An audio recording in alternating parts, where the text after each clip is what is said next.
Muy buen día, estimados compañeros y tutor del curso de Sistemas Dinámicos.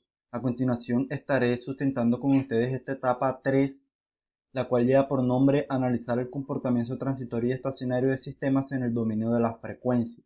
Mi nombre es Juan Pablo Molina Jiménez, soy estudiante del grupo número 7 y el tutor asignado de este curso es la ingeniera Adriana del Pilar Noguera.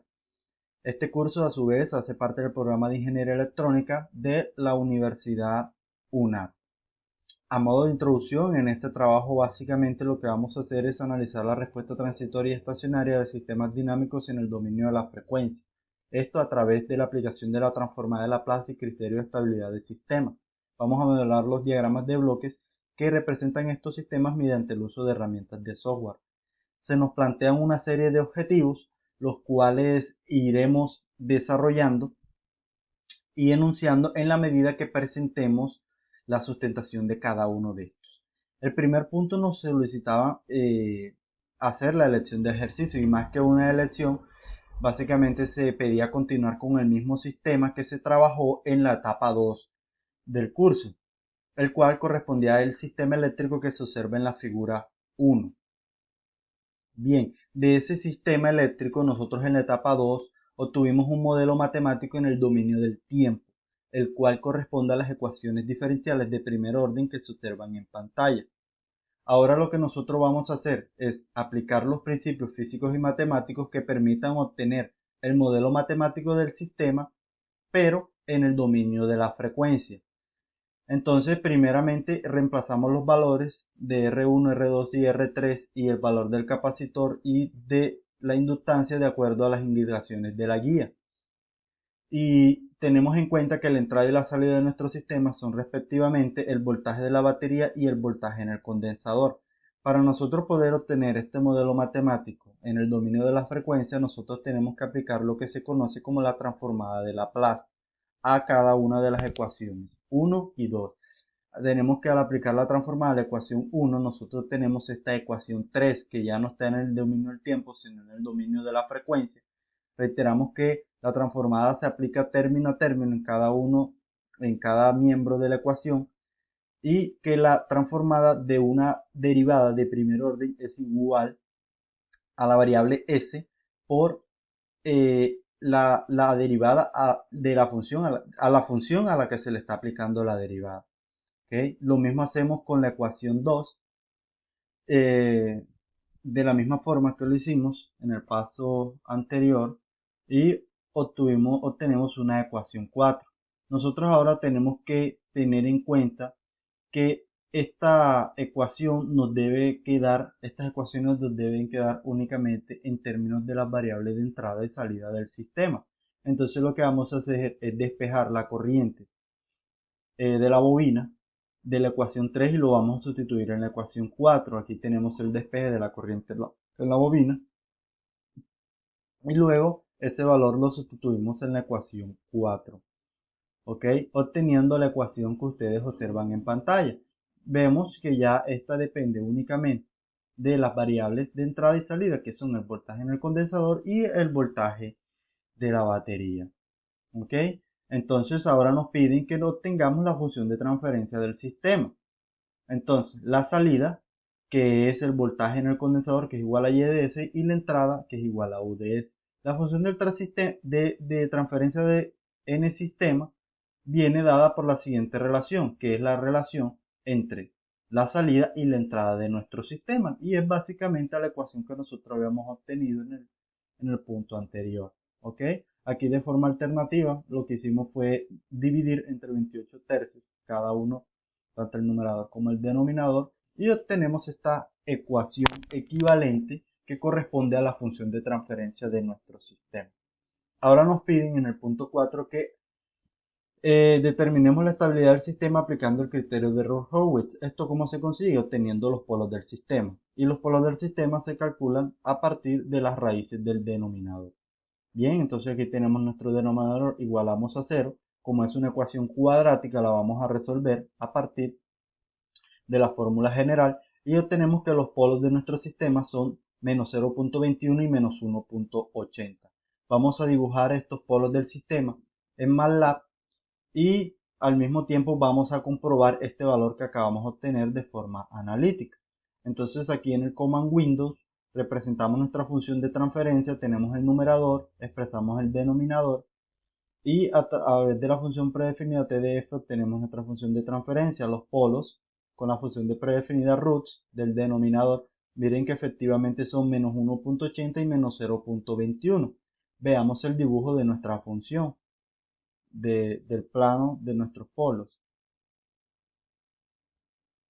Bien, entonces aquí tenemos este plano que debemos tener en cuenta que es un plano complejo.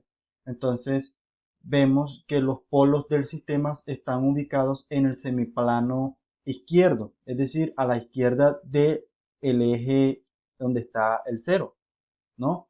Entonces, ¿qué nos dice esto? De acuerdo al criterio de estabilidad de Rule-Howitz, si los polos del sistema están ubicados en el plano izquierdo, entonces nosotros podemos decir que nuestro sistema es estable. Bien. Y ya con esto determinamos la estabilidad de nuestro sistema aplicando el criterio de Rule-Howitz. El punto 5, que nos piden determinar el comportamiento transitorio y estacionario del sistema. Entonces, para el comportamiento estacionario debemos aplicar lo que se conoce como el teorema del valor final, que se calcula a partir del límite cuando la función de transferencia, la variable s, tiende a 0. Entonces reemplazamos el valor de 0 en nuestra función de transferencia y obtenemos el valor de 0.282. ¿Qué significa? Que nuestro sistema, ojo, comportamiento estacionario, se va a estabilizar en 0.282. El 70% de nuestro sistema lo va a alcanzar en 0.197. Entonces, esto ya lo vamos a comprobar cuando analicemos la respuesta al STIP más adelante. Bien, el comportamiento transitorio. Para este análisis nosotros debemos considerar que la función del sistema de segundo orden es de esta forma. ¿Miren? En donde W sub n es la frecuencia natural no amortiguada del sistema. Esta es la frecuencia a la cual nuestro sistema seguiría vibrando si le quitamos la fuente de excitación. El valor delta se conoce como el coeficiente de amortiguamiento, K es la ganancia estática del sistema, uso de y de S respectivamente la entrada y la salida del sistema. Bien, aquí tenemos nuestra función de transferencia, haciendo la analogía con esta función, tenemos que W sub n es igual a la raíz de 85 sobre 224, entonces nosotros aquí como el coeficiente de S es igual a 2 delta W sub n, de allí vamos a despejar delta. Y básicamente obtenemos que delta equivale a 1.63. Entonces, ¿qué nos dice la teoría? Que si delta es mayor que 1, entonces podemos afirmar que nuestro sistema es sobreamortiguado. Esto ya nosotros lo podíamos haber asegurado cuando nosotros calculamos los ceros del sistema, ya que la misma teoría nos dice que si los polos son reales diferentes, significa que ese coeficiente de amortiguamiento es mayor que 1 y por tanto el sistema es sobreamortiguado. Entonces ahora sí vamos para MATLAB y analicemos la respuesta al STIP. Bien, en el Command Windows nosotros llamamos la función STIP de la función de transferencia, dibujamos, entonces eso nos genera automáticamente la gráfica. Entonces miren, aquí vemos que nuestro sistema es una curva creciente que nos representa el voltaje en el condensador. Miren que efectivamente él se logra estabilizar en 0.282 a los 28.5 segundos. Y el 70% que lo alcanzó en 0.197, lo alcanzó a los 6.26. Entonces, después de alcanzar a los 6.26 segundos, después de alcanzar el 70%, aproximadamente 20-22 segundos después, el sistema se logra estabilizar en el valor que nosotros calculamos a partir del teorema del valor final. Y esto confirma que el resultado es correcto. Bien. Como sexto punto nos dicen, genera el diagrama de bloques que representa el modelo matemático del sistema.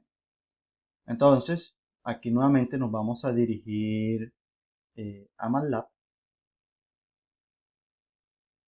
que ya nosotros tenemos nuestro diagrama de bloques dibujado.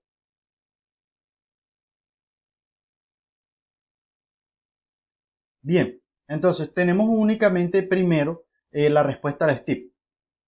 Entonces aquí tenemos el osciloscopio para analizar, aquí tenemos la función de transferencia para analizar la entrada con respecto a la salida. Entonces aquí evidentemente confirmamos que la respuesta del stick que habíamos obtenido en el Command Windows es consistente con esta.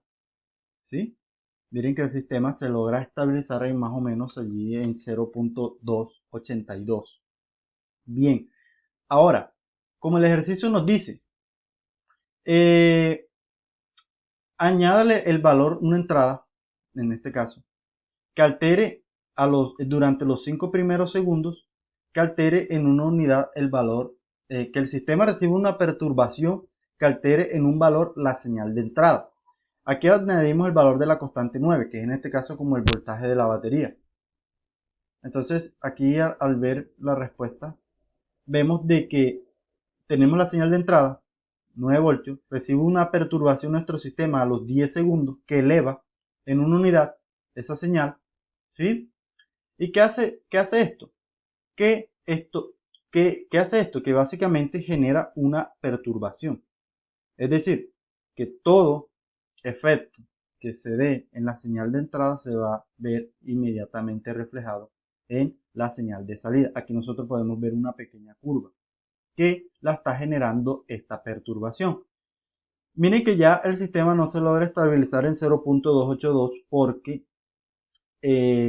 ya tenemos una entrada que es igual a 9. Entonces el sistema se va a estabilizar en 9 por 0.282, que es aproximadamente 2.53, ¿sí? Que aquí corresponde más o menos a ese valor. Listo, con esto ya hemos cumplido con los puntos que se solicitaban en la guía de actividades. Esperamos de que esto haya sido eh, preciso con lo solicitado en este trabajo. Muchas gracias.